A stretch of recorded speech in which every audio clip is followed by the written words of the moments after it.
दौलत की अहमियत ना होती तो लड़कियों के ख्वाबों में सिर्फ शहजादे क्यों आते। कभी सुना है किसी लड़की को कहते हुए कि मेरे सपनों का मोची मुझे लेने आएगा। लेट कर मोबाइल इस्तेमाल करने से ग्रेज करें, ये कभी कभी हाथों से निकलकर मुंह पे भी बज सकता है।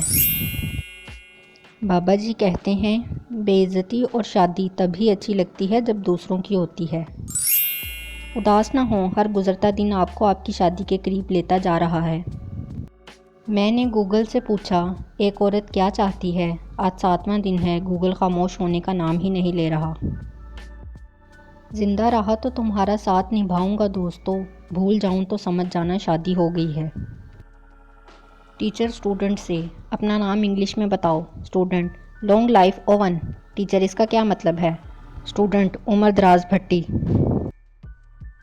तालीम इंसान को अंगूठे के निशान से दस्तखत तक ले गई। टेक्नोलॉजी दस्तखत से अंगूठे पर वापस ले आई, बस साबित हुआ दुनिया गोल है।